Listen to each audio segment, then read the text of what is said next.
Bonjour.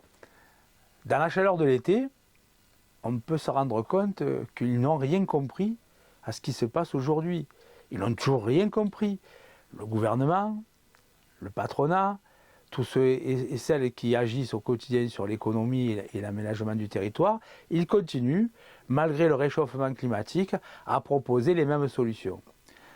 Toutes les associations de défense et de protection de la nature sont mobilisées aujourd'hui pour dénoncer, par exemple, la loi du plomb, pour dénoncer le recul du gouvernement. Ils cèdent le gouvernement au lobby de pression de ceux qui veulent réduire les contraintes environnementales sur leurs profits et pas sur les process industriels, parce qu'ils pensent que l'argent passe avant les gens, l'humain, la nature et la biodiversité. Donc ils n'ont toujours rien compris et ils continuent, et même je dirais ils klaxonnent en allant dans le mur, et ils nous font aller nous dans le mur.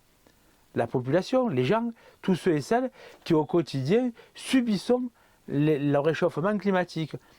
Alors ils vont nous dire oui, mais après il va y avoir l'automne, ça va baisser. Non, soyons sérieux. Chaque fois on nous dit c'est la journée la plus chaude des derniers 20 ans, que ce soit en automne ou en été ou en hiver.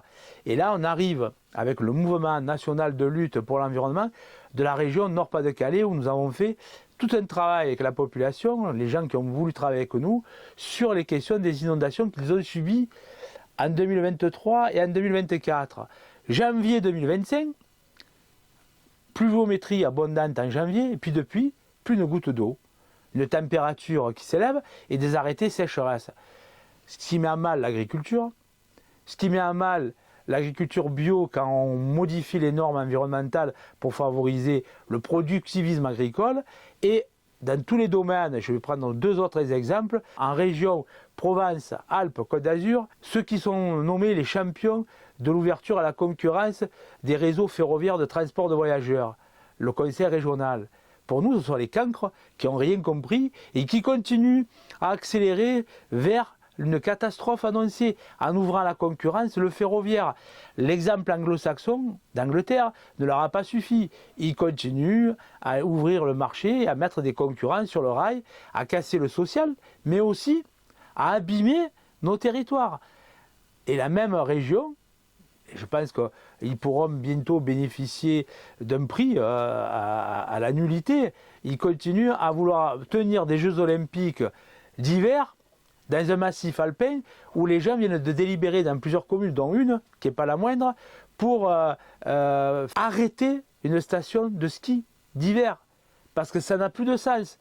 Donc au lieu de parler de réaménagement des activités touristiques l'été, l'hiver, de parler de donner du logement aux saisonniers toute l'année et pas simplement à un certain moment, d'aménager le ferroviaire pour fluidifier la circulation dans le massif alpin, sous prétexte des Jeux Olympiques, ils vont nous mettre un peu plus de trains. Mais les Jeux Olympiques en soi restent une hérésie dans ce cadre-là. Autant les Jeux Olympiques en général peuvent avoir une vertu, ça se discute quand ça a un impact sur les territoires, mais ces Jeux Olympiques d'hiver, je le répète, on a plusieurs associations qui sont comme nous, opposées à leur tenue, et puis surtout, il faut réorienter les choix. Voilà. Donc dans la chaleur de l'été, ça fait échauffer le caractère et l'envie de parler, et donc on est un peu en colère, et dans notre colère il fallait qu'on l'exprime, et notre web TV est au service de tous ceux et celles qui veulent demain apporter leurs témoignages, leurs propositions d'action et d'activité.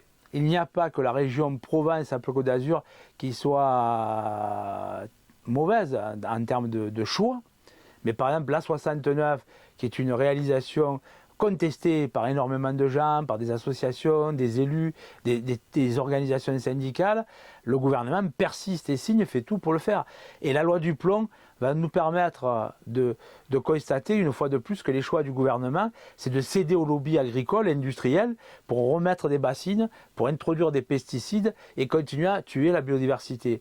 Et bien pour agir, nous vous proposons de nous rassembler, de participer à notre 30e université d'été qui se tient à Saint-Jean-d'Eau, en Haute-Savoie, du 24 au 31 août 2025, sur le thème de l'économie circulaire, au-delà de notre université d'été où vous êtes les bienvenus, effectivement, on vous propose aussi, comme on l'a fait en Nord-Pas-de-Calais, de rejoindre notre mouvement, le MNLE, Réseau Humanité et Nature, en adhérant, en vous abonnant à la revue Naturellement et en proposant, mettant vos talents au service du mouvement pour agir tous ensemble pour changer la réalité. À bientôt.